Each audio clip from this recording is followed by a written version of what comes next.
Hey there, everybody. Dave Valente. Thank you for joining us on the Political Deep Dive tonight. Got a special show, holiday weekend this weekend with the Martin Luther King Day holiday being observed Monday. We'll talk a little bit about that in a little bit. But thanks for joining us on YouTube, Facebook, Twitter, Twitch, LinkedIn, wherever you're joining us from.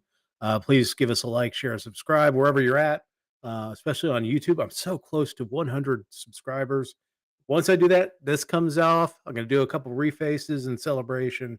So we'll uh, hop on to YouTube and give me a subscribe. It doesn't cost you anything. It doesn't do anything. You don't get reminders. Only if you click the bell icon do you get reminders of when I go live. So really, it's kind of a pain-free way to support the show and uh, not do anything overly committed to the show. But I appreciate everyone's support and I appreciate the follows I've gotten this week. So anyway, let's bring on my co-host this week, AJ. What's up? Not much. How How are you doing? you? I'm good. Well, So I'm all right. yeah, how's Tennessee things? weather is a little bit crazy, but nothing compared to Miss Janice over here, I see. Yeah, Janice getting lots of rain in the Bay Area, and we'll talk about the showers in California. That may be in a spin cycle as we come up the next week or so. Um, But thanks for those of you commenting on the show tonight. Really appreciate it. Helps keep the engagement going and allows us to. Sometimes I don't think of all the questions. So if you got a question or comment or whatever, feel free to drop it into the comments. Now tonight we have a special guest because uh, it's rare for us to have one of the hosts as a guest, but our special guest is Dan the Man Fishman. Sorry. Nice. Is that how you get down too? Huffing is huffing, baby. I like Freon. I like markers. Liquid paper is so hard to find now. But So Hey, when I was a kid, uh, Albuquerque was on Cops. The first time Albuquerque was on Cops, um, like all the Cops episodes usually have like this cool car chase and yeah, uh, foot chase and all this stuff. Albuquerque's episode was like this dude that they found in this neighborhood that I actually used to live very close to. Um, they found him walking the streets. He had been huffing paint and had silver paint all over his face. And uh, he was like, "Yeah, silver paint's really good. I like the gold stuff though, man. That's the best stuff. Like, it gives you the best high." And I'm like, "Huh? I never thought that content or the color of the paint is actually better on the high scale." it makes you feel shiny. Shine bright like a Think of diamond. that Red Hot Chili Peppers video from the 90s. Exactly. They're all in gold or silver paint. So, but yeah, that was kind of embarrassing for Albuquerque. Now Albuquerque's got its fair share of violent crime. So, But it's got the Isotopes baseball team, so it does. Although I mourn the fact that they're called the Isotopes because I used to work for the Albuquerque Dukes, the original minor league team, well, AAA minor league team there. and is that where your name of Papa Duke originally came from? Part of it, yeah. Part of it is, I used to work for the Dukes. I used from the Them Dukes. them Dukes. Sorry, Put up your Dukes. Put up your Dukes. I was the Dukes of Hazzard, whatever the guy's name is. Boss Hog. Them Dukes. Oh yeah, Roscoe P. Coltrane. Exactly. Yeah. Um, bronze is the third highest paint. Yeah, I would guess so. You know, I'm sure you can say gold, silver. It's going to be gonna be bronze. bronze. Yeah. Yeah. Where does platinum paint fit on that whole scale, though? It's interesting. Platinum is one of those things, right? It's in catalytic converters. That's why people are stealing catalytic converters now. I thought it was copper. I don't think it's copper in catalytic converters. I think it's platinum. Copper they steal like Boston Fishman. with Wiring. a huge thing. Exactly. The drain pipes and the manhole covers. Yeah. Uh, but I mean that's a benefit of like being an old city is that you did things in the time. But now it's a Hey, Greg. yeah. Anyway, Yeah. So let's talk about why Dan the Man Fishman is here. all right. Well, Dan, so go yeah, ahead. well, last week you announced on Facebook that you are leaving the executive directorship of People for Liberty, Yep. and that you were saying to stay tuned to the space. Something is going to be launching soon. And what is it that you are launching? Well, I am proud to announce on the Political Deep Dive my new venture, Let.Live. It is, I've been in the Liberty game for a while, and I've started to come to the conclusion that instead of asking everybody to be free, which is what I did as a member first of the Libertarian Party, and then as executive director of the Libertarian Party, and then with People for Liberty. Instead of asking for people to be free, I wanted to start talking to people about not oppressing everybody else, not trying to rule other people. Because I think that basic idea of live and let live is a philosophy that almost everybody agrees with. As it says right here. So that's the website. You can get there, let.live. Let me tell you, please let me know if you have any problems getting there. When I first took over the domain, it had been at some point in time apparently a spammy domain, and so some people get security alerts, but no more. I promise it's all good things here, and I think I've cleared all that stuff up. So the basic idea, though, is that I don't want to try to argue politics with people because I don't think that makes any sense. Because I don't care about politics. What I care about is being as kind to everybody else as I can be, being a good human being, and letting everybody live their own life. And so, we talk here, let live is pretty simple. Let just means, don't prevent somebody from doing something, don't forbid somebody from doing something. And then live is to spend one's life as you choose. That's it. Just don't stop somebody else from spending their life as they choose. And we focus on that through three basic ideas. One is the idea of consent culture. And that name sort of speaks for itself, but I really want to get into what consent culture is.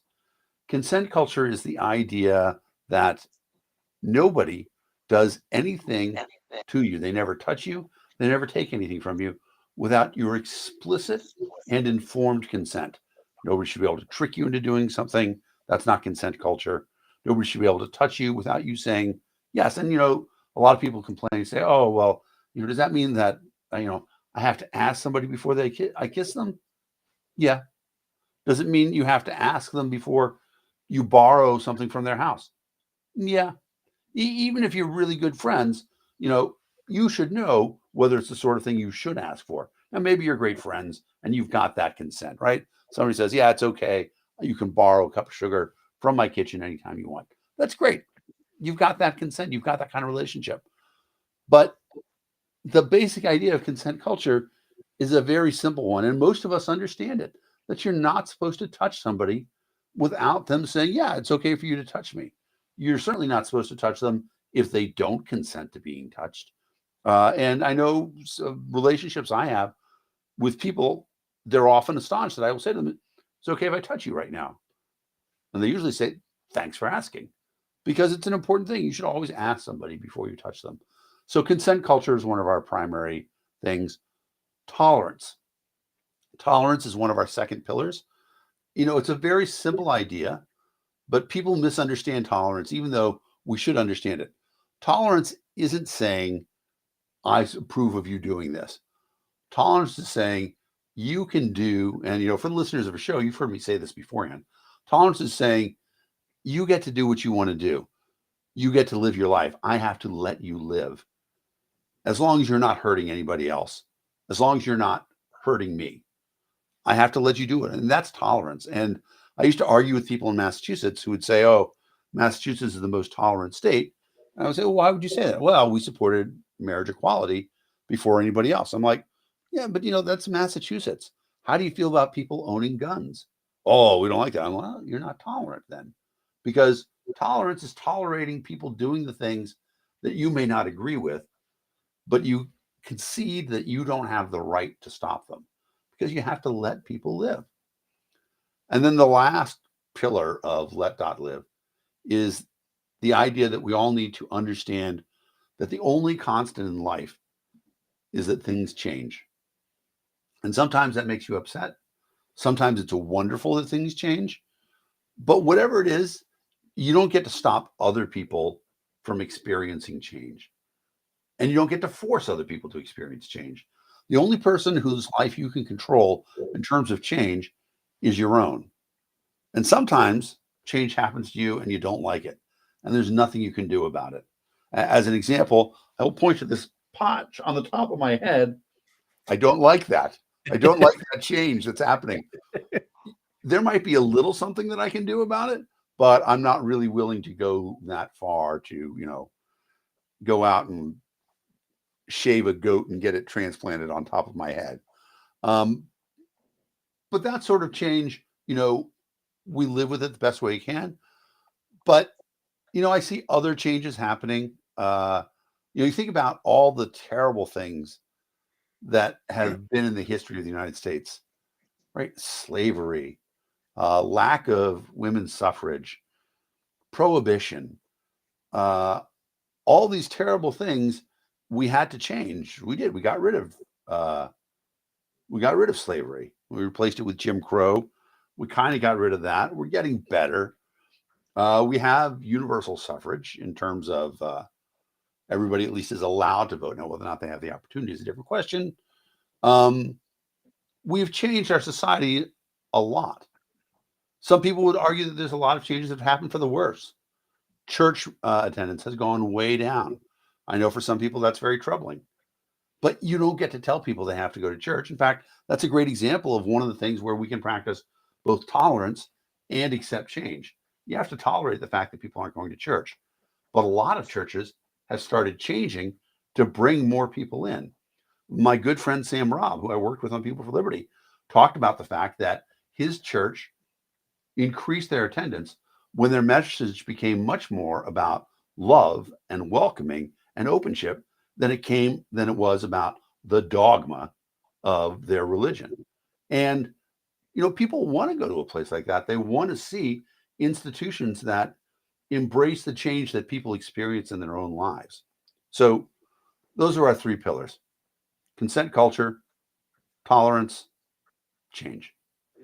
Those are the three elements. And let.live, we don't want anybody to feel that they have to join. We don't want anybody to feel that they don't have to join. We don't want to feel that we're an organization for libertarians or Republicans or Democrats or Buddhists or Sikhs or Jews or Christians, anything. We want, and it sort of sets this on our About Us page, we want everybody who agrees with the fundamental principle of live and let live. Our operative phrase right now is that, live and let live is, we abbreviate it as LOL, LALL. And so our motto is LOL, y'all, right? Because it's a pretty simple idea. We live and let live, practice tolerance, and that's about it. So what does this mean? What is the organization? I don't know. I don't know if we're going to be a huge organization like People for Liberty was. I don't know that we have a goal of influencing elections. In fact, I can say we don't have a goal of influencing elections. What I do know, though, is that there are more people who, when I talk to them and I talk about this idea of live and let live, that's really what they want. I know a lot of people who are strong Second Amendment advocates who could care less about marriage equality.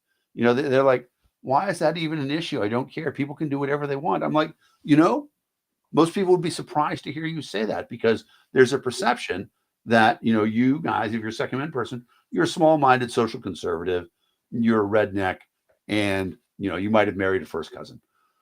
That's not a fair perception.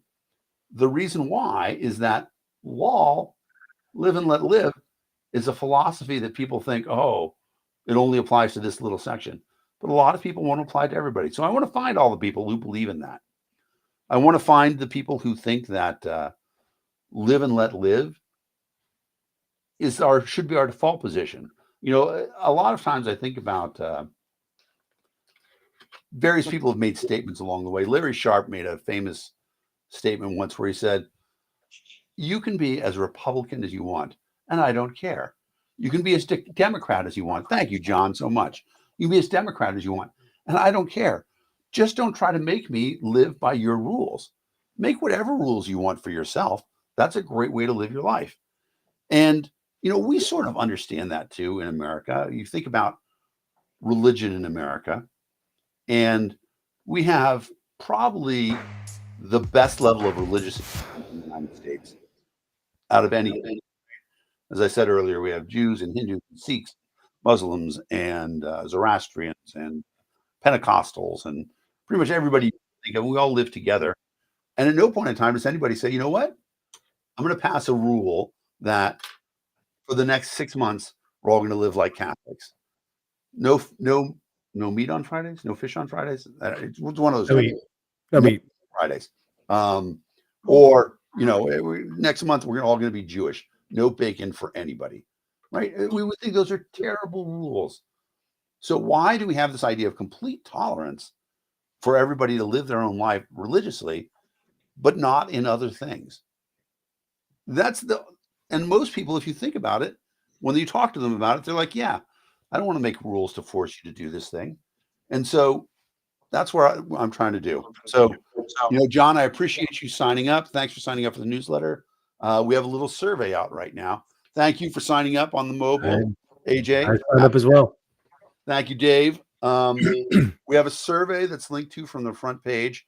We're going to put out a survey every month. We need to get people's opinion. This one is very simple. We say, if you were in charge, right, if there were no government funding everything, what were the top 10 things that you would fund? And you can list them in order.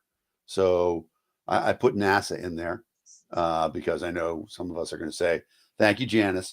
I know some of us are going to say NASA number one, but there's other things in there, public health care and other aspects of our society, because I think it's interesting for people to think about, what would you do if government didn't fund things? Because, for a long time, I was a person who said, I'm against public education.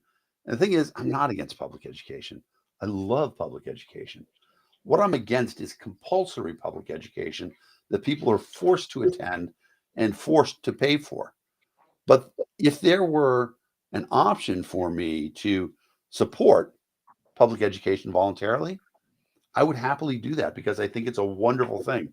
I revere education. It's one of the happiest things in my life. And if I could give that gift to other people, I would want to do that. So for me, public education is high up there. I ranked it above military spending. Now, I would probably spend some money on the military as well. If it were a voluntary situation, I think that there are forces out there that are truly anti-liberty, and maintaining a strong defense makes sense. I would voluntarily give money to support an armed forces that did that. I wouldn't support them, going overseas to defend U.S. oil interests in Iraq or something like that. But the idea that, we've got to keep those Canadians out of our fishing. Okay, maybe not that either. But there are things that I do think it makes sense for us to have the ability to defend ourselves against other countries. We have to keep. Go ahead. We have to keep the Stanley Cup in the United States at all costs. Well, so first of all, the Stanley Cup originally was supposed to go to the best hockey team in the world. So it's supposed to be an international tournament. And I know you're going to say it is. And I would argue that nobody else is putting it in the key. But honestly, the KHL should be able to compete for the Stanley Cup, as far as I'm concerned. Well, it used to be a challenge trophy. So before the National Hockey League organized, it was Right. fought for several different times this year, just as a challenge tournament or whatever. But yeah, it's keep it in the United States. That's what I want. Yeah, it's a perfect example. But we also can't deny it. Look, there are countries out there like North Korea. Okay, North Korea, we are a huge thorn in their side. The United States is, and for a lot of other countries, because uh, if what is the greatest threat to tyrants? It's American culture, right? When Britney Spears' bare midriff starts appearing in the halls of boys in Saudi Arabia, and then she's singing about her independence, that's a threat. Yeah. So what was the response to threats like that? I don't know. It's pretty terrible though. And so we have to have the ability to say we're going to have a free society in the face of the fact that we know that there are some people who don't want to see it happen. So I would give money to military, stuff like that. Check out the survey off the front page. Tell me how you would rent your how you rank your spending you're in charge. What's the thing that you would give the most money to? What's the thing that you would give the least money to? And just want to talk a little bit too about. So, like I said, we're sort of a formal organization right now. Certainly interested in people. If you want to help me, send an email to info@let.live. But also, I'm being helped out by my good friend Tyler Harris, who, yep, there's the survey right there. You should do it right now, Dave. Let's see. Okay. Let's see. No pressure. Yeah, I know. All right. You can just drag a Here, couple things. I'll do. That works. I'll do it too. Okay. But like civil rights, you probably would keep civil rights first. Yeah, I mean, so there are things that I really like scientific research. I like NASA, Yeah. care for the poor, but I also see the abuses in the system that we have. That I'm like, I want scientific research, but what we have going on with the FDA is not always the greatest. So No. I mean, there's no question about it. The thing is that, of course, if it's voluntarily funded, you wouldn't be funding necessarily the government program. You might be funding the programs that you think do the best work. And so you get the choice within there. So one of the issues that I've always thought about, as far as if we are forced to pay income taxes, how would we reform that system to actually make it better, as far as getting a responsive government? I always thought of, instead of it should be a flatter, fairer tax, but actually a flat tax would be ideal. Um, and then, because then you wouldn't have to spend so much time actually figuring out what you owe in taxes or what you pay in taxes. Right. But then the tax form changes into which government agency you want to fund. Kind of like if you've ever worked at a company where the United Way does their charity, you get a little checkbox and you pick which of all the United Way charities you want your donations to go to. Yeah. Yeah. And yeah, like James has posted above there too. It would be nice if we could do that. I don't see why we can't. I mean, it's there's a lot of granularity, and I don't think that you could vote on every single thing, but you could say, I want to give this much to the Defense Department, this much to, maybe you get a little smaller, finer in there. Fuck those roads. Sorry. Fuck those roads. Fuck those roads. Yeah. Well, it's interesting because that's something that you might say. Yeah, I don't think roads should be supported by charity at all. I think roads should be supported. I just had this thought too. In fact, I'm going to write an article about this. You hear all this bitching going on about how the gas tax is supposed to pay for the roads, but now there's some more electrical vehicles, and so the gas. You know what? If you had toll roads, you wouldn't have to worry about that. because it wouldn't be paid for by the gas tax. It would be paid by the people who are actually using the roads. So that's a great example. I probably wouldn't give much money to the roads either. I would rather see the roads be funded entirely by a private business than me giving charity money to build roads and infrastructures, bridges, all that other stuff. You can argue that there's some things that nobody might do because there's not a sufficient profit in it, that I might give some charitable money to. I can't think of anything off the top of my head, but But I think that you would get better quality roads if somebody was paying for those roads. That say you make Walmart pay for interstate highway because they ship so much across interstate highway. well, The I think you just charge them a toll. I mean, as it is, we Yeah. do charge trucks extra for driving on highways. Yep. So yeah, I mean that makes complete sense to me. The one other thing I want to say is that I am helped out uh, my good friend Tyler Harris is helping me out with this, and if you look on the front page, he's on there as well. And this is not we're just trying to find a way to make us more tolerant, right? Why not you? That's a simple thing. You guys want to sign up? Please do. I want to put your picture up there. So, please email me. And the other thing I do want to say, so sign up for the newsletter. And if you can get other people to sign up for the newsletter, it's actually such a big deal, because if you have a newsletter that goes out to a lot of people, you get better placements when your articles are searched in Google. Okay, because Google knows how many people are making traffic to your thing, how many times your email is referenced in the mail that goes through Gmail, stuff like that. So subscribing to a newsletter is a really easy way, to support an organization. So please, people, think about subscribing, thinking about, go to your roommate's room and sign them up for the newsletter as well. Whatever it takes, getting people to sign up for the newsletter is a good idea. And it helps our organization a lot. Very cool first And email. thank you. Hopefully it's pretty simple, but tells you that we're going to be sending out a monthly newsletter. First one will be coming out in February. Excellent. So Cool. tell Yeah, me, is absolutely. with yours, with your organization, it's not really set in competition with People for Liberty or any of the other liberty organizations. You're existing almost completely outside of the political space. It's Yep. just a place for people to be, or to experience uh, what it is to live a, for lack of a better term, a libertarian lifestyle.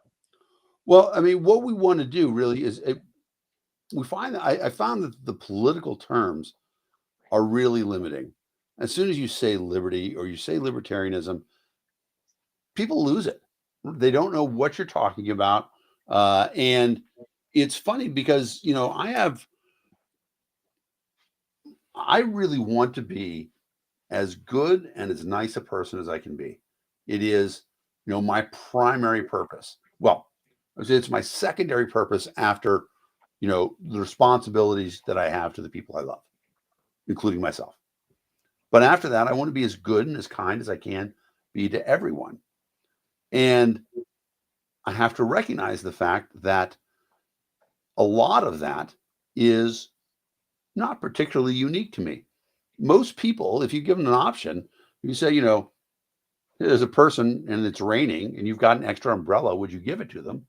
Most of them will say, yeah, of course I would do that. We are better as people than our politicians would have us believe. Okay. Politics used to be the art of how we can cooperate together. But now it's the art of how we can coerce other people to do the things that we think should be done. So let's stop that. Instead of talking about politics or anything else, let's talk about that basic idea of, let's stop coercing people to do things. Because if you make somebody do something that they don't want to do, you have made an enemy for life. They will never forget it and they will never forgive you. And, we are not parents to each other. I mean, we're parents to, we might be parents to some people in our lives, but in general, we're not responsible for each other. And we can be sad about people making bad choices in their lives, but we don't get to tell them not to do those things. And in fact, we make their life less if we try to prevent them from living their own lives, from having their own autonomy. So let's start advocating for that instead of a political situation and saying, oh, we want public schools, or, we want mandatory church attendance or anything like that. See, that's exactly it. There aren't any good and unharmful laws that violate consent. Let's just talk about this basic idea of we shouldn't ever do things that prevent people from living their own lives. Live and let live. I mean, our name is very simple. Live. Just let everybody live their own lives. Don't worry about the other things. Now, you want to make alliances with people and work together on things and, have a church or a social group or rules that you abide by amongst each other. Great. It's probably a beneficial thing. My people, right?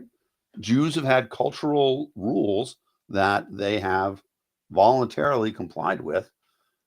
I think a lot of them have been helpful to us as a society, right? An emphasis on scholarship and music and things academic. I think it has benefited our society. On the other hand, I wouldn't make it a law. That would be a terrible idea. So trying to find a way to convince people, just let everybody live their life. I'm hoping that message will resonate more than all the other things that I've tried in the past. Because I've tried to say, let's be free. Let's fight for our rights, all that stuff. The problem is that when we try to do that, and I'm not saying that's a bad thing. I appreciate everybody who's doing that, but we're fighting against a ghost.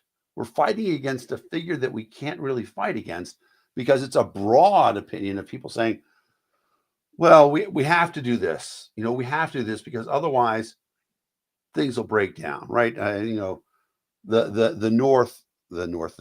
Democrats always say, well, if we let the Republicans get in charge, they're going to get rid of gay marriage and slavery is going to come back.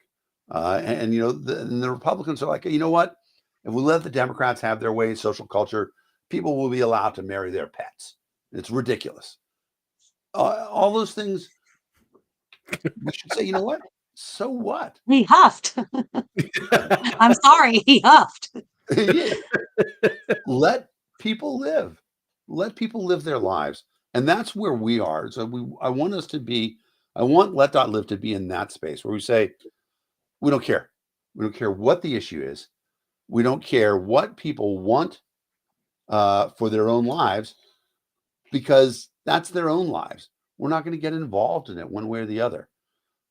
What we want to do is just say that we all fundamentally should say, you got to let everybody live their own life and just back off from the idea that we're supposed to be in charge of each other, because despite what you've been told, you're not your brother's keeper, right? You might be your brother's advisor. You can talk to people.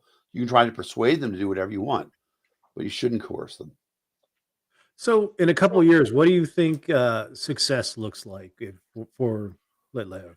What I'm hoping will happen is I think we'll probably be a 501c3 in the next few months.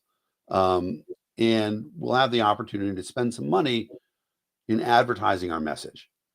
And I'm hoping that I can find a way to make it resonate, because I think that there's a lot of that basic message, live and let live, that really we've got a head start. It's such a popular phrase already, live and let live. And most people would say that's a philosophy I support, whether they're a Republican or a Democrat or, whatever lifestyle they're living. Most people will say, yeah, live and let live. I want people to start applying that in their lives all the time, so that it's not just in my personal life, but my expectations of how society will behave as well should be live and let live. Now, are there aspects of this, like, that I want to go after? Like, do I want to end public schooling? Live and let live. Okay. I want the people who want to have public schools to have public schools, but I want the people who don't want to have public schools to not have to pay for public schools. Live and let live. Find a way to get people to do things together. Live and let live. Do I want legalized drugs for children? No, I don't want that. Do I want some parents to say, you know what? We have a glass of wine at dinner. That's part of our religion every Friday night or something like that. That's not my business. Live and let live. Let people do the things that make the most sense to them, because I believe that most people want to make the best possible decisions in their life. Now, are we all capable of making the best possible decisions? No. But how do we learn what they are? We learn them by living our lives. And that's the only way we learn them. And that is what life is, right? Life is so, I said earlier, the only constant in life is change. The thing that defines your life is how you deal with change. When you are presented with the opportunity to change or to deal with change, you can grow. And that's what we're really supposed to be doing in our lives, at least in my opinion, is I want to grow as a person. I want to be more than I was yesterday. And the way I get to do that is by other people letting me live my life. Sometimes I do stupid things. And, if I can quote, I don't think we quote the Butthole Surfers enough on the show. If I can quote the Butthole Surfers, it's better to regret something you have done than to regret something you haven't. And so live and let live. Let.live is the website. I'm hoping that, what does success look like in 3 years? That most people would be, you see all those bumper stickers with the life is good and stuff like that. How about if instead we have bumper stickers that say live and let live? If I could get that many bumper stickers, live and let live out there, people just saying, yeah, I'm committed to living and let other people live their life. That's what success would look like to me. When you're talking about that, especially like, getting the message out there, it reminds me of, and maybe not a perfect analog, but those ads that you see on TV sometimes for the Foundation for a Better Life, Yeah. that have positive messaging. Even the ones we've been seeing on football recently, the He Gets Us, the Jesus ad. Those are so good. I Yeah, love those ads. And here's the thing. So, I talk about the fact, I grew up Jewish, but I was in Godspell as a senior in high school. And it was my first real exposure to the gospel. I mean, I'd had to do comparative religion classes, but man, the words of Jesus as written down in the gospel, if we all lived our lives that way, it would be a friggin' awesome planet. Because you know who believed in live and let live? Friggin' Jesus. That was a big deal for him. He doesn't like to be referred to as friggin' Jesus, I think. But But I loved it. yeah. yeah, okay. But it's a really important idea. Most religions are like that. At the core of them, I mean, there's some religions who talk about evangelism, and I get the idea that if you think that we are going to, hey Sydney, how's it going? That if you think somebody's immortal soul is in peril or something like that, and you care for them, you might try to persuade them. But fundamentally, we are in a spot where finding out how we can live together and be happy together is the best advocacy you can ever do for your way of life. And you're going to, there's another Southern phrase that I love, catch more flies with honey than with vinegar.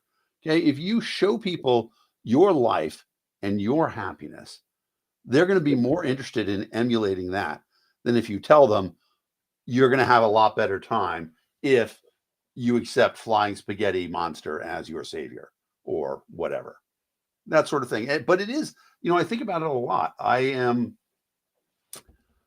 not, I was an atheist early in my childhood. And then I became an agnostic during really just after puberty, when I could not defy the divinity of the female form. And there was something there that said, man, God created this, a human humans and sexuality and all this wondrous and crazy things. And I've been like that ever since. But there is a spirituality. Chris Lowell was my French professor and director, and just a great guy. An amazing, also professional Ben Franklin, one man Ben Franklin show. Anyway, so all these wonderful things, that these components of religion, where most religions ask us to be the best people that we can be.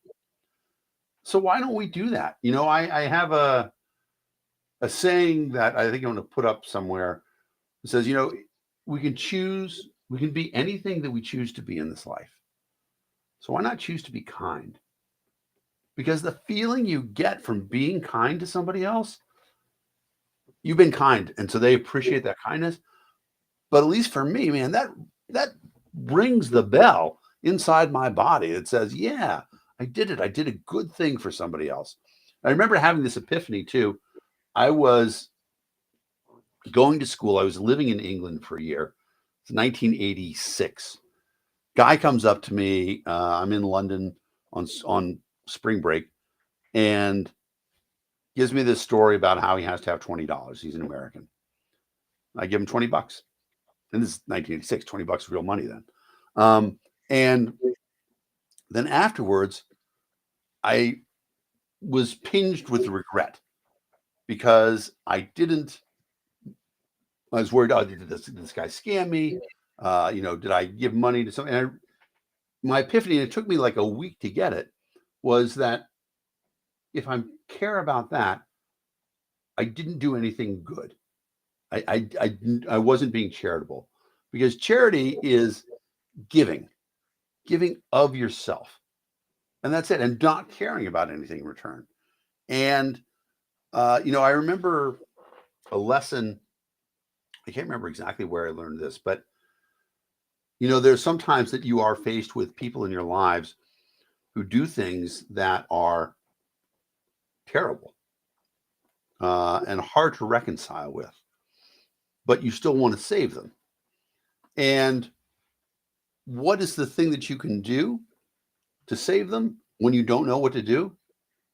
The only thing you can do is be as kind as you can be, and give of yourself, and give that love that is within you without caring about the return.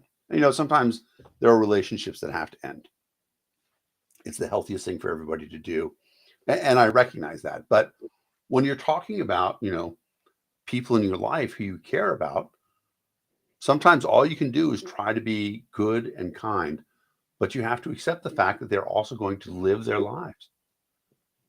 And you just have to be there when they live their life and say, I'm available for you. A good friend of mine, who I've talked about before, I don't want to name her this moment, but she did a crazy thing, and she ran away with a boy.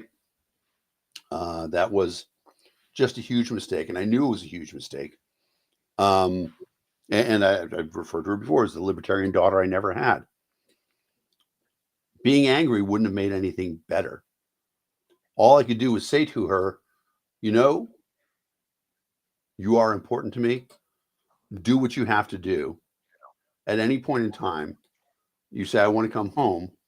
I will have a plane ticket waiting for you in whatever airport you want. And that's it. And that's all I could do. And sometimes that's frustrating, but you have to let people live their own lives. And so that's what I want to do. That's what success looks like to me for Let.Live, is that we all think about the fact that, man, we can talk to people. We can try to live the best examples of lives that we live. But if we're being honest about what is the best example of my life, the best example of my life includes all the mistakes that I made. And I try to talk about them, most of them, relatively frequently. We won't talk about my Only Dan site, but in general, yeah, yeah, just let people live. It's a simple message, and hopefully it'll resonate. That's awesome. So, again, tell people how they can get involved in Let.Live. The easiest thing to do is to go to Let.Live in your browser. I've had a lot of people who are surprised that .live is an extension, but it is. If you type let.live, there it is right there. Thank you, Dave. Go to the website on the front page. There's a chance to do a survey. There's a chance to sign up for our newsletter. Please do those two things, and you'll be hearing more from us, especially if you sign up for the newsletter. There's a Facebook page. There's a Twitter account. The Twitter account, so Twitter doesn't let you use a period in your name. So our Twitter account is let.live, let.live. And Facebook, you'll see my posts coming out relatively soon. We're going to try to put out a lot of content. We want to get people thinking about the fact that let.live is an easy philosophy, and it's not hard to explain. Discord is coming. I don't know what the channel will be yet, but I will do a Discord. And let.live, I mean, that's what we want to be. Is when people start thinking about a political issue, we want people's reaction to be, you know what? Let live. Live and let live. Lol, y'all. Oh, y'all. Lol, y'all. Excellent. So, let's see. You said that you're thinking about doing a 501c3. Yep. That's coming in the next few months, so you'll be able to raise money. It's probably coming. I'm not asking anybody for donations right now. I think that there's a point in time where I want to get a little more organized before I start talking about the things that we do and what we would spend money on to get the message out there larger.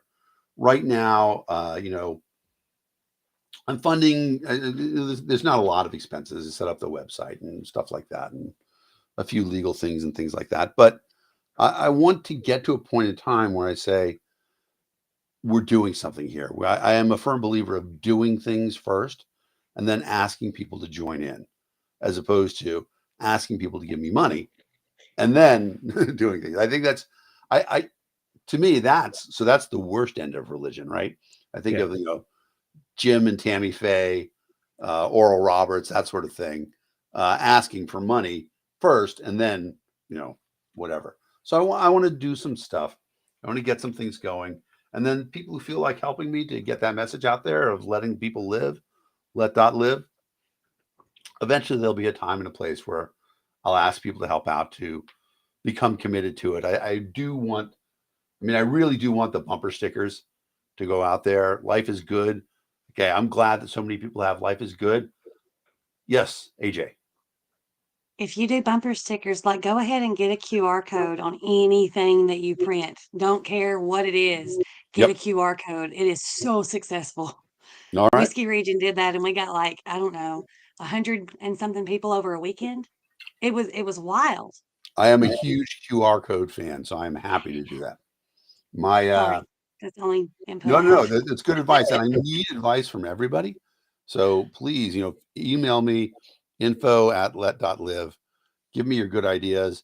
If you find things about the website that's broken, I think it's in pretty good shape, but like I said, it's sort of we're throwing it all together, and I'm doing all the work right now. Tyler is my bouncing off ideas off of, and he's given me some content and stuff like that. But I'm doing all the work behind it right now. So let me know. But also, there's more things about there. And other people reached out to me who are doing similar things. You talked about these ads that are running during the football. I think there's a lot of people out there who are committed to this idea right now that we can all be better people. We can be the best humans that we can be. And that fixes a lot of stuff. It's because we know, politicians today are asking us to be terrible people. It's unbelievable that it doesn't matter which side it is, right? All politicians are against the idea of live and let live. They want to live. They want you to live and do things the way they want you to do them. And that's just crazy. And not many people support that, but people feel alone. Sometimes they think, I've got to vote Democrat or I've got to vote Republican because what happens if the other side wins? That's the fear message that they've given us. Yeah. So let's get away from the political side of it and say, you know what? Live and let live. I don't care Republican. I don't care Democrat. I don't care communist, libertarian, whatever. live and let live, and that's it. Yeah, yeah, exactly. Now, I think there are, for you, there's some good partnership opportunities within even some of the kind of quasi political discourse groups. There's one thing called living room conversations where Mhm. they teach people how to hold living room conversations. And the idea is that in your neighborhood, hold a tea party at your house or whatever, wine party, and just have like a structured conversation about an issue and hear people, just listen to people. Cause I think that's one of the things that we've allowed with our descent into social media and disconnecting from even our closest neighbors, Yep. is that we don't talk to one another. We silo ourselves into these very narrow opinion Yep. blocks, and that we only hear certain things, and then we think that that's the entire worldview. But if you get out and you listen to a couple people, you understand that that's not the case. Well, and that's exactly it. It being in this silo is the thing that lets people ignore the live and let live. Right? It's the thing that said that they're in the silo and they think, well, nobody's really doing that, or I'm not hurting anybody by advocating this thing. This recent gas stove thing. Yeah, And I think it's popular. A lot of people are talking about it. It's kind of crazy, but the craziest part about it is that none of us are having honest conversations about it. no, Because if you're gonna have an honest conversation about it, you're talking about the fact that, you know what? That's a real scientific study. There's a lot to it. Okay. If you are cooking with a gas stove in an unventilated area, that's pretty dangerous for the people who are around there. On the other hand, nobody nobody who wants to take away your gas stove against your will is your friend, right? They're talking about doing a terrible thing. And so let's figure out a way that we can have these conversations, these living room conversations, whatever, and talk about the fact that there's a lot of information there. There's a lot to digest. The only way that we really are going to make any progress in it is to let people live their lives, give them the best possible information, but accept the fact that you can't make choices for other people. People have yeah, to live their own lives. yeah, exactly. I mean, and really, it did get blown out of proportion. The whole report on that was that they left. So the administrator of the Consumer Product Safety Commission said that all options are on the table, and of course, everybody took the most extreme option, which is Right. confiscate everybody's stove. But still, I mean, there's just dumb government policies. So Yeah, I mean, it's not completely far fetched because there are places like you can't have a gas stove in California now, yeah, right? You can't in new construction. You can't build a house that has any fossil fuels in it. You can only go electric, which is kind of crazy. I mean, California doesn't get that cold.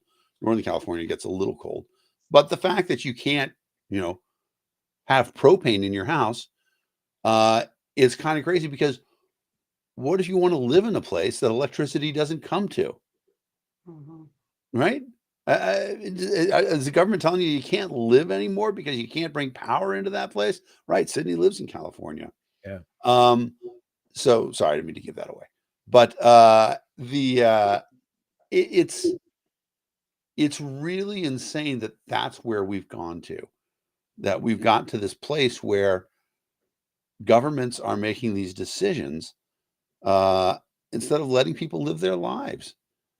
And if you think about it, right, there are no laws that require electric cars, and yet electric cars are blowing up right now. So now, right, California's saying, "Oh, you know what? Now we're going to make an electric car." Too late. Yeah, exactly. San Diego. It's not like it's getting super cold there.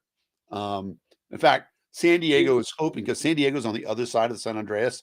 So if when it finally lets loose, San Diego will no longer be connected to the rest of California. Um, but electric cars came to pass without any laws requiring electric cars. It came to pass because people can see the logics of them. Similar sort of thing in terms of right paper and plastic bags, right? A lot of people, I mean, first of all, I do sort of a pet peeve of mine. A plastic bag, just happen to have one right here. I'm not saying what came in this plastic bag, this black unmarked plastic bag, but a plastic bag is friggin' miracle of science, right? This thing is so thin and so lightweight. I could probably hold 2 gallons of water in here. It's unbelievable. So we should, first of all, admire the miracle of science that makes plastic bags. But secondly, you know, and you put places where you tell people not to use plastic bags, please choose paper. Lots of people voluntarily comply with that. Let dot live. Let people choose whatever the heck they want. You know, make the arguments that you want, but don't tell anybody that they can't use plastic bags or plastic straws or whatever. Let people live their own lives. Let that be our default decision instead of making these things that make us be angry at each other. Because when you tell somebody can't live their life that way, they get mad. Even if they're 2 years old, they get mad. Or maybe especially if they're 2 For years old. real. But 2-year-olds are serious. exactly. No. Oh, That's the first they word will they hold their learn. breath until they pass out. They are Exactly. serious. Exactly. And it doesn't get much better. And you know, because nobody likes being told you can't do this. You can't live your life the way you want to. And pretty much all you do, right, as you grow up is I can't wait till I'm old enough to do this thing myself. And when you finally get that ability, you know, and then somebody else comes in and says, no, you can't live your life that way. You make enemies, and we're not supposed to be enemies. I mean, No. it's hard. It's hard enough for us to inhabit this planet together in these limited spaces without occasionally bumping elbows or bumping heads, stuff like that. We've learned to sometimes be civil and to try to be courteous to each other. We don't do ourselves any favors when we say, you know what, I'm going to politely tell you, you got to do things the way I say, because that's bullshit. That's it. Let dot live. Find it on your browser. Let dot live on Twitter. And I look forward to doing more, connecting with more of you. And thank you very much, Dave, for giving me this time to talk about it. Hey man, I'm excited for this. So I'm looking forward to see what comes, and we'll be happy to help you in any way I can. So Thank you. yeah. So let that live. Go ahead and check it out. If you haven't already. I know a lot of people have already checked it out tonight. So hop on over there and check it out. Sign up for the newsletter. Yep. Um, And I broke the story on the Political Deep Dive with David Valente. That's right. Broken. The news. When news The breaks, news we is fix it. broken. I got a fancy graphic for it too. All right.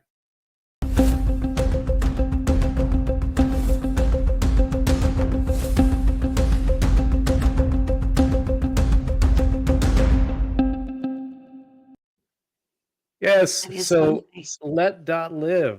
Head on over there, sign up for the newsletter, take the quiz, all that good stuff. So, all right, y'all ready for the news quiz? I'm ready. All right. Well, Moved before on we to my do that, second beer. oh, very nice. I will. Was that what came in the black bag? It is what came in the black bag. I see. I knew that. I know Yeah, that. see, I was trying to make it out like it was something fancy, but I went to the liquor store. I bought alcohol this weekend, and I bought a bunch of Mega Millions tickets. And I'm proud to tell you that I'm a billionaire now. So Nice. I'm a dollionaire. So. all right. I've got a change Yeah. jar in the living room. There you go. Nice. All right, let me run my ad for Twitter or for YouTube. So hold on a sec, guys. Whether you are getting the best in news, politics, and pop culture each week with the Political Deep Dive, or you're enjoying the latest news from the world of hockey on the Thursday Night Hockey Show, we thank you for watching. But you may wonder how you can help grow the show. Head on over to youtube.com/Papaduke.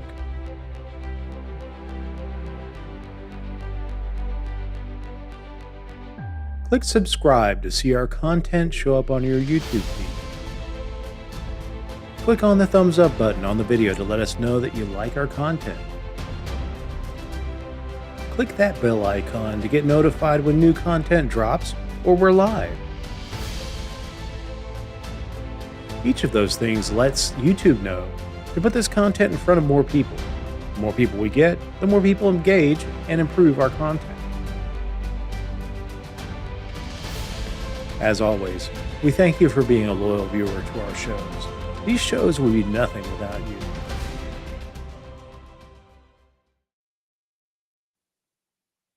Yes, Dan? So you're at 99 subscribers. I know. I think that when you get 100 subscribers, you should get a tattoo of a C somewhere on your body. I don't think my wife would like that. But I'm shaving off the facial hair and I'm doing refaces. So if you love my refaces, What go would to you think YouTube. about putting a C on the bottom of your big toe? Give me a C, a bouncy C. Yeah. I'm just saying, it's something to think about. Some of my favorite YouTube React people just broke 100,000 subscribers, and the guy got a tattoo for that. So I'm thinking this would help. So If I get to 100,000, yeah, I'll get something to celebrate that. All right, so you would get a tattoo For 100,000, yes. Absolutely. All right. You know what you could do is you could like shave your head and then get a tattoo under there and then let the hair grow back into it. Yeah, but my luck with the hair would not grow there ever again, and I just have Something this like patch with this, whatever the Roman numeral for 100,000 is. Maybe you get a Do tattoo. either of you have? Do either of you have tattoos? No, I do not. Although I'm Don't get one on your head first time around. That's a terrible idea. Under your It's hair? gonna bruise so bad. It's gonna bruise so bad Really? because there's no flesh there. It's bone. Yeah. It's gonna bruise. Huh. Uh, All right. That's good. No, it does not notice, James. I don't know. Yeah, maybe Sadly, on you your can't Right. fool the algorithm like that. But because I actually got up to 98, I got to 99, then I dropped down to 97. So I don't know what happened this week. But All right. Let's see. I'm going to make a post right now on my Facebook page. See if we can get you. very nice, James. That's good stuff. Hard cranberry. All right, you guys ready for the news quiz? What said we were, but who knows? Maybe. We shall see. All right, so let's take our context clues so we see old-timey operators, flooding, and the Golden Globes. And I'm not saying that just because a woman's on the screen there. All right. Question number 1. Which state has been drenched by a powerful storm this week, causing widespread flooding and power outages? This was the question last week, too. So Is Cali. Man, they're getting hammered. They really are. What's interesting about it, too, is you think about all the droughts that California has had. If they could have marshaled all this water, they'd be all over it, right? The droughts would all be over. Yeah.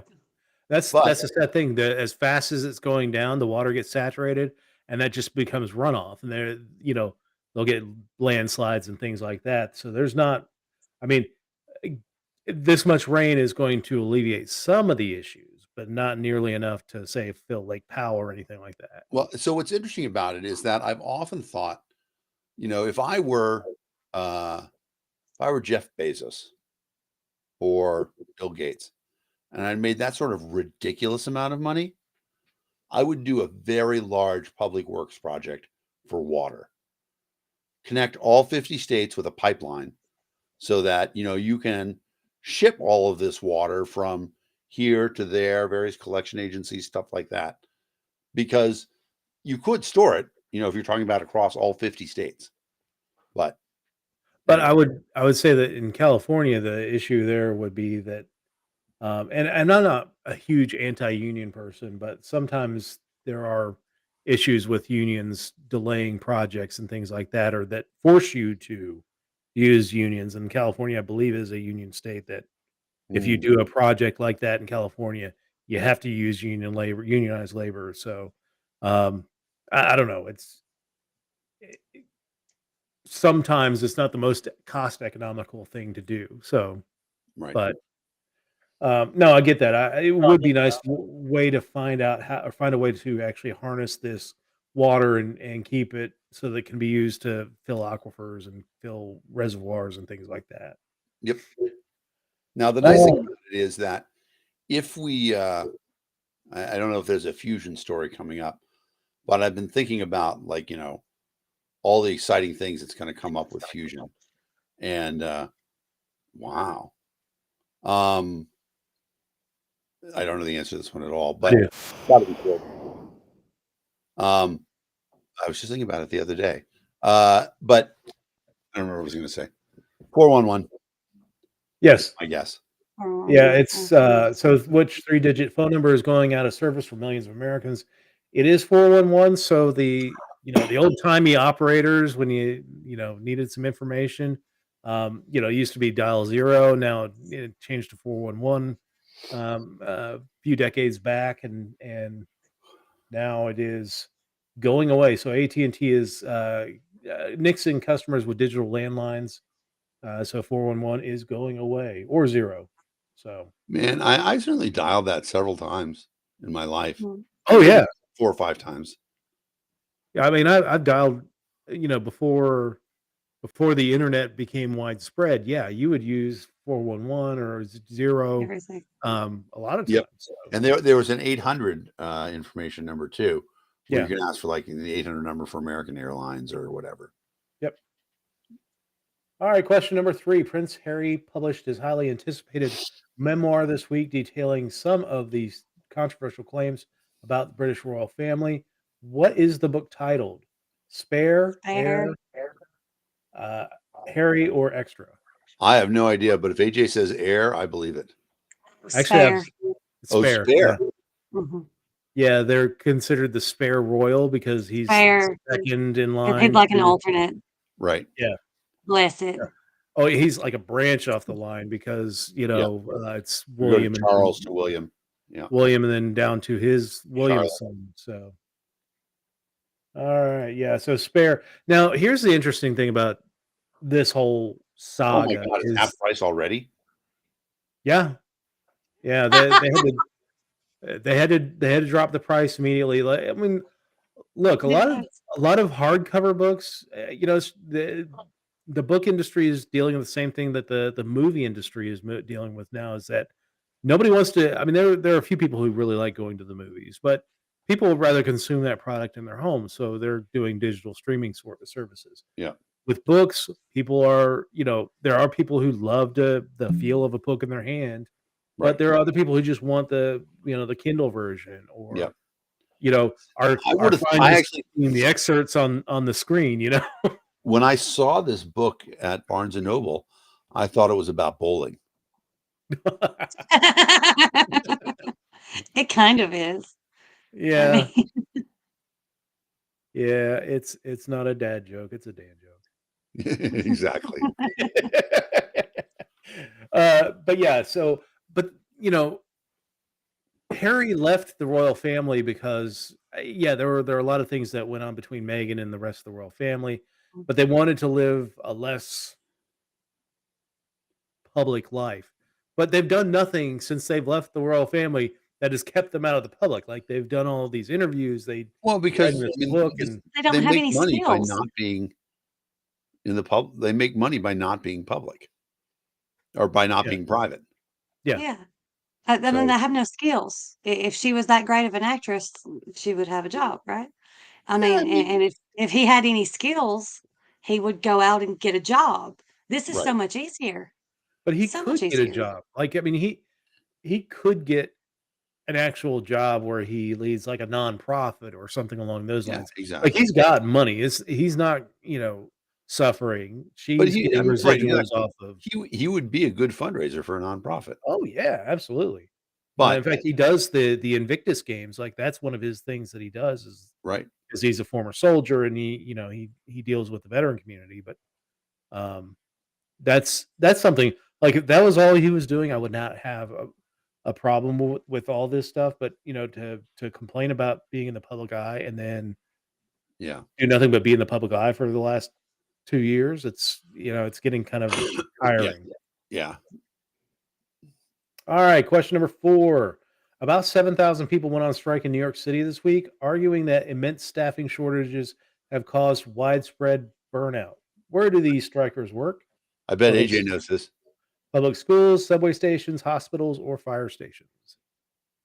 AJ, More than likely, it's hospitals. it is Eh, hospitals. 2 big hospitals. Nurses are on strike right now. Yep, 2 Yeah. major hospital systems. Yeah. Yeah, Yeah. that makes sense. I mean, we hear the stories of, the COVID burnout and some of the weird stuff that they've been doing since, they're very happy to say heroes work here, but then they lowball them on their salaries and things like that. A You know, lot of it's it, the unsafe working conditions. I mean, there's a ratio that is supposed to be maintained for safety, because you only have one nurse per how many ever patients. Well, if two of those patients go down, it's now the nurse's responsibility to decide who gets that care because there's one nurse. That's stupid. That's asking for trouble. And right. sure enough, there's trouble. It's just Yeah, gotten worse, and it's probably going to continue to get worse, to be honest, as a nurse. yeah, Um, absolutely. Question number 5: which political figure faced a barrage of questions this week after batches of classified documents were found at one of his former offices and one of his homes? Uh, oh, this is an easy one. Yep. Joe Biden. So oh, they Sleepy he was Joe. pouty.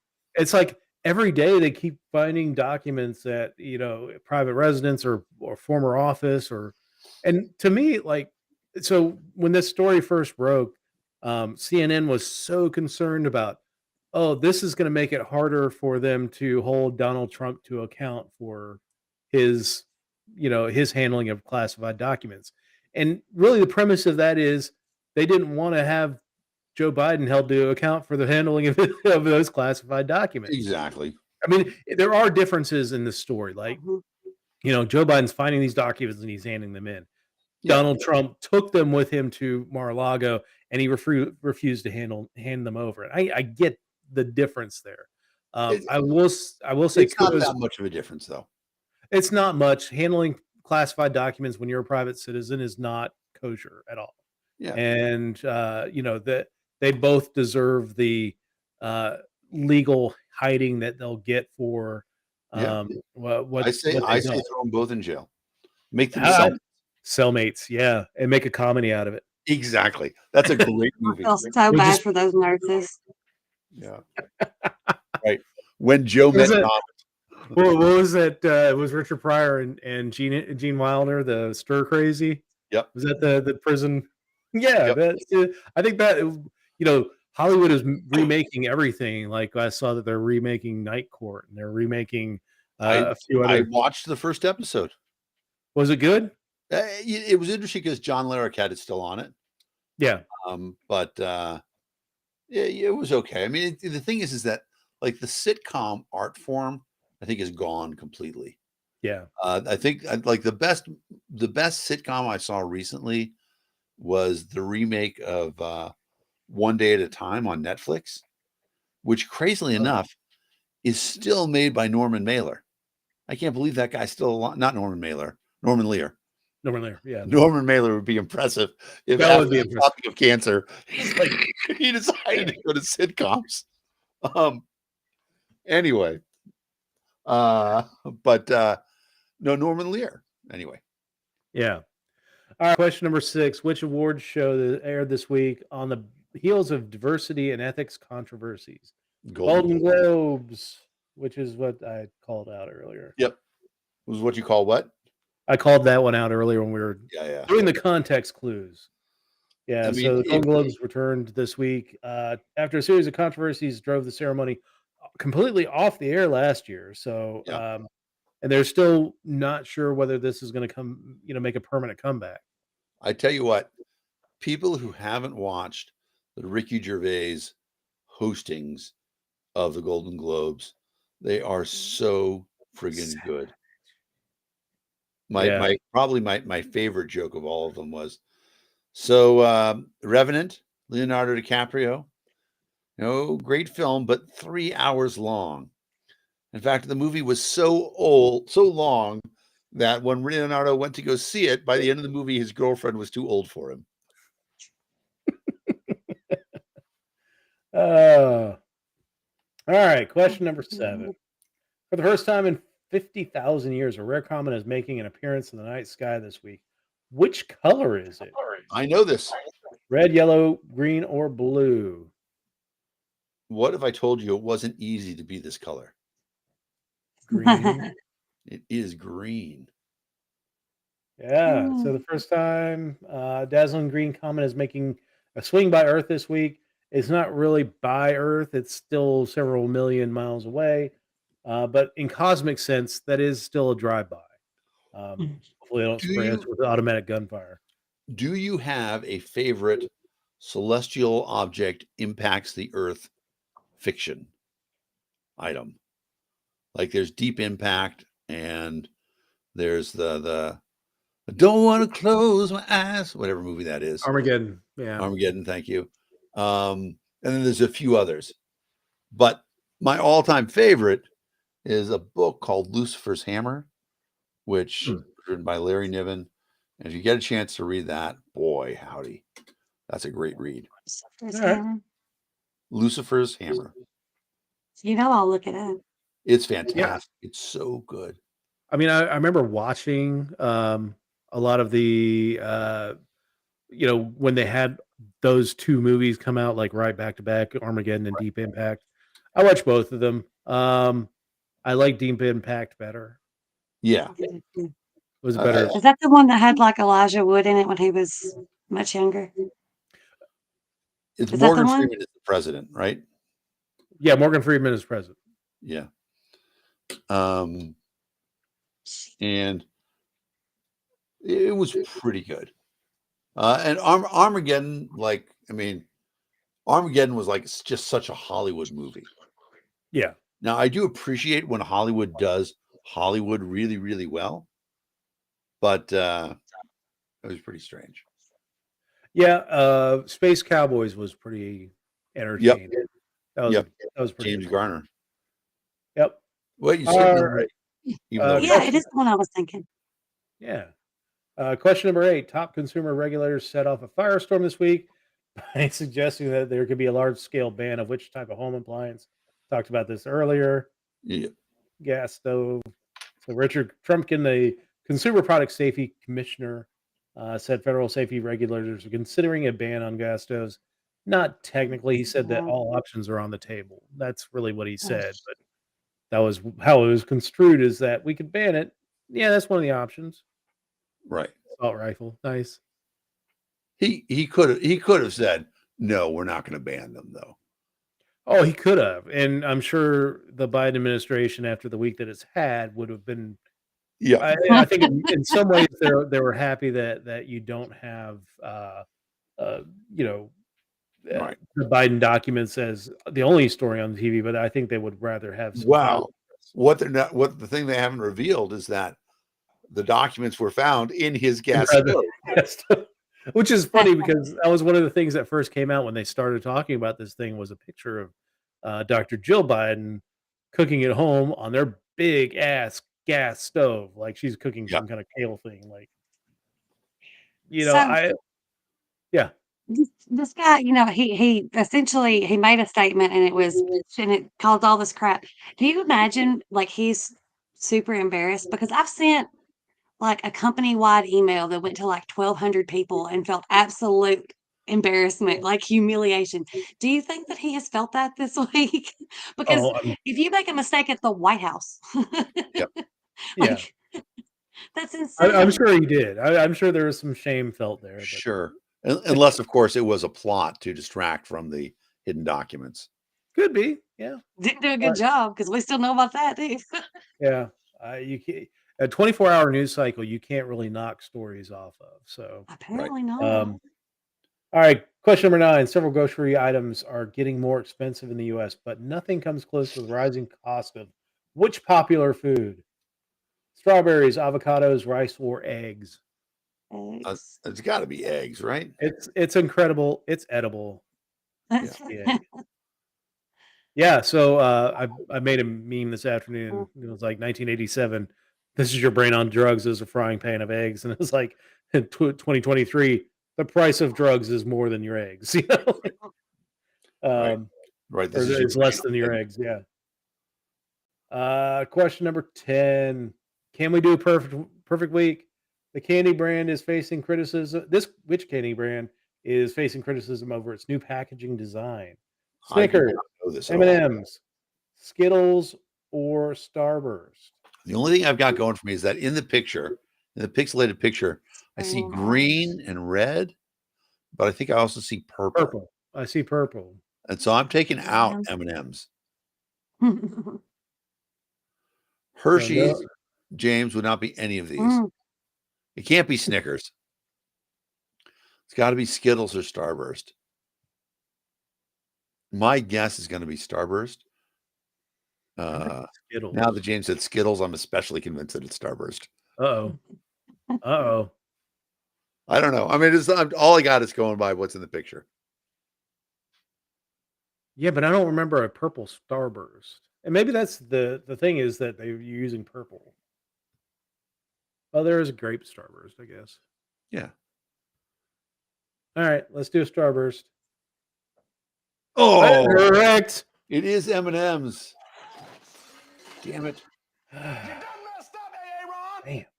Supporting women, flipping the status quo. Well, I can see how that would offend people. Oh my goodness. Yeah, I'm sure. Yeah, I'm sure Tucker Carlson is. You know what? I cannot put up with this raging. shit anymore. These assholes who get offended by this stupid stuff. So, you know, The Last of Us is coming out. Yeah. And one of the characters is going to be played by an actress who is black. And people are bitching about it. I'm like, first of all, it's a fucking video game converted to a movie. But secondly, who cares? Right? I'm so much more concerned about the acting and faithfulness to the story than I am at all about because first of all, right, fucking race is artificial. There is no such real thing as race anyway. And then secondly, it's just who are these small-minded bigots? Live and let live, bastards. Yeah.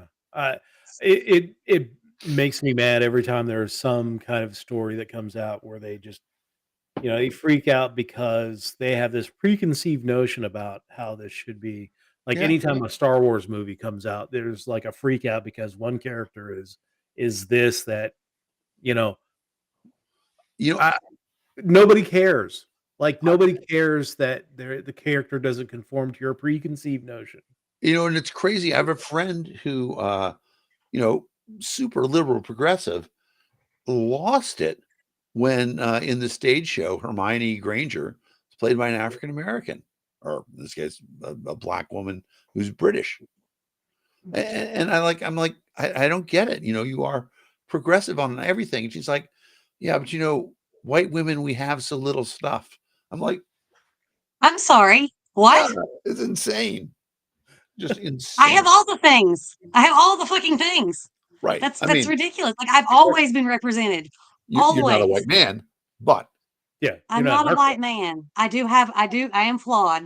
Let's just put it out there. well, you don't have everything. I mean, you're in Tennessee. We'll talk about your rights right. to abortion and things like that. But Oh no, I don't have those things. I'm Well, definitely represented though. yeah. I'm represented when they're making rules against uteruses. I'm represented every time I go to a fucking movie. Yep. I don't know. It's never an issue ever. There was another thing about the video game that you were talking about Last of Us. yes, Last of Us is coming. The actress that is playing like the child or whatever, Yep. saying she wasn't pretty enough, and it's like, Oh, do you even hear yourselves? well, so Like, first of all, how that can we actress is, possibly be the same people that grew up in the 90s? Like, I don't understand this at all. first of all, that actress is amazing. She was unbelievable in Game of Thrones. The North remembers Jon Snow. But then, right, she's in that Birdie movie, which is pretty awesome too. But the other thing about it is that the video game, this is part of the interesting thing, is that the character's name is Ellie, and in the artwork, she looked remarkably like Ellen Page, who I don't remember what she's changed her name to now. Elliot. Elliot. Yeah. If they could have found some way to put Elliot in the movie, that would have been awesome, because she was so pissed off about it looking so much like her in the video game and not getting any credit or anything. Like, yeah, they called her Ellie and she looked just like me, but I didn't get any residuals or royalties or anything. Yeah. But anyway, No, I'm looking forward to that coming out because I should have didn't said play what the he changed his entire. name to. I apologize for that. I don't I played part of The Last of Us. I didn't get all the way through it. Oh, it's a great game. Yeah, I'll probably try to pick it up if I really enjoy the movie. But yeah. So other news this week, we had the Ukrainian government is now raking in weapons from Poland, the UK, the United States is sending over, and the big thing that's changed with it is that most of the new weapons donations are tanks. This represents kind of a change of tactic um, the types of military hardware that we're sending over to Ukraine. Now, the United States is also sending over air defense systems and things like that. But the introduction of tanks, I'll be interested to see what Putin's response to all this is, Well, because it's interesting he's because rattled his nuclear sabers quite a bit over even just normal support. yep. So I have something I just want to let you know, Dave. You are at 100 subscribers on YouTube right now. Okay, go shave. We'll wait. No, tune in next week on the Political Deep Dive. You'll see a freshly shaved Dave Valente. As soon as that happens, I'm unsubscribing. Damn you. I mean, if we end up in a tank battle, that's going to be some pretty weird shit too, because there's the famous lesson of World War II, McMahon's book, Air Power Defeats Sea Power. Prior to that, we built all these battleships and stuff like that. And now, you're seeing air power defeats fixed, large mobile units, because drones are faster. Yeah.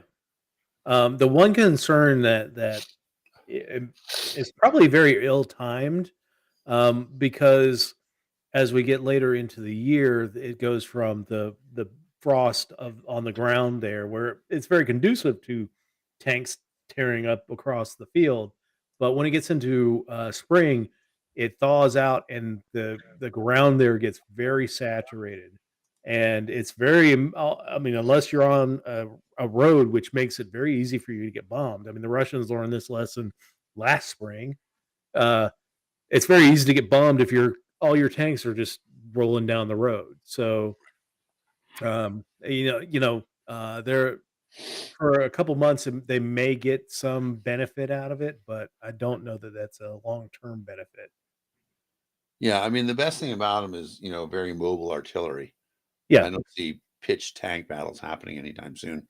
Especially, there's a thing about it too, is that, tanks are particularly vulnerable to air power. Yeah. And although there's a lot of drone action happening, the Russians still have the ability to put more helicopters in the air, stuff like that. And I don't know. They've lost quite a bit. And another interesting story that came out of Ukraine the war this week is that Vladimir Putin retired his top general. Yep. And he's berating, the defense contractors in Russia for not turning for one guy was with his mistress, and they weren't turning around enough military hardware, so he got berated by Putin for it, for having a mistress. Interesting story there in Russia, but I don't think there's any end in this war for a while. I don't think. No, I mean, I think that it's going to be uh,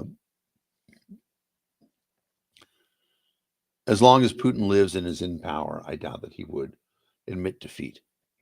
Yeah. And so then the question becomes, when is that going to change? I don't know. But I mean, it's a real problem that the war that is being waged right now against the Ukrainian people is not a war against the military, and it's not a war of occupation, and it's not a war of principle. It is a war against the people, taking out the ability for them to stay warm during winter. That's it. What is the goal there? What is they hope to accomplish? Are you supposed to make the Ukrainians think about surrendering, or is it actually an attack on the population? If it's attack on the population, it's a war crime. Yeah. You know, the Russians need to be prosecuted for war crimes. All right, and last story this week is we talked earlier in the show about it being MLK weekend, and so tomorrow's MLK Day, the observance of Martin Luther King's birthday, although it's not really his birthday, I don't think. I know it's like, I thought the 15th was his birthday. yeah, that makes sense. But yeah, get out there, do some kind of service, do something nice for your fellow man, and be in service of your fellow man or woman. Read the letter from the Birmingham jail. Yes. Dr. King wrote it while he was in prison, and it's just amazing. It's a pretty fast read, and just read that. You want to honor Dr. King? Read the letter from the Birmingham jail. It's online. It's free. Yeah, and also don't just make one day a day of service to people. Make that as you said, with Let Live. Every day that you can serve someone else and bring joy to someone else's life, it's a benefit to you, and it's a benefit to them, and it just spreads. It continues to grow, and it makes the world a better place. All right, anything else for the week? Go Cowboys. No. Sports. Sorry, I don't have anything. If the Cowboys win, 3 of the 4 teams in the NFC playoffs will be NFC East teams, which I think is very interesting. But the other 2 NFC East teams don't want the Cowboys there. Well, they don't for sure. But it is, I don't know. It would be interesting to see. I did bet on Tom Brady to win it all because I got 25 to 1 odds. I mean, that's not bad to bet on Tom Brady. So since we were on the air, the Bengals beat the Ravens 24-17. So yeah, I mean that's not shocking at all. That it was that close with a backup quarterback is a little more shocking. Same thing with the Buffalo Bills and the Miami Dolphins. That Skylar Thompson came, erased a 17-point deficit and had the Miami Dolphins in a place where they could win at the end of the game. That was pretty impressive. So anyway, thanks everyone for joining us this week. I don't have a topic yet for next week, but we'll figure something out as the week goes on, and I'll let you all know. I'm sure something will happen. Yeah, give us a like, share, subscribe on YouTube. On YouTube, every day I'm doing shorts, just a story of the day on Friday. People should be aware that's not Dave showing you his shorts. I could though, but on Fridays when I'm in DC, I'll try and do them at the White House. Although this week was very difficult. I tried to go to the White House to shoot, and the front side where I normally the north lawn where I normally shoot or take pictures from was completely blocked off because I think Japanese president was there or prime minister was there. So I had to go all the way around to the south lawn, which is quite a hike. But so check out my shorts on every day, Monday through Friday, just a weekly or daily news minute for what's going on in the world. So anyway, thank you so much for joining us this week, and we will talk to everyone next week. Bye, Oh, guys. y'all. Bye. Lol, y'all.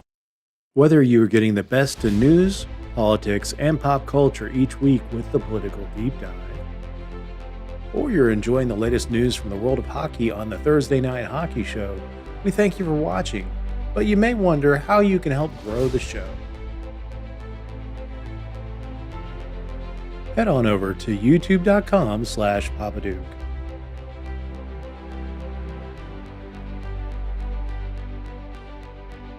Click subscribe to see our content show up on your YouTube feed.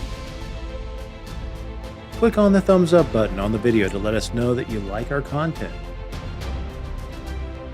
Click that bell icon to get notified when new content drops or we're live. Each of those things lets YouTube know to put this content in front of more people. The more people we get, the more people engage and improve our content. As always, we thank you for being a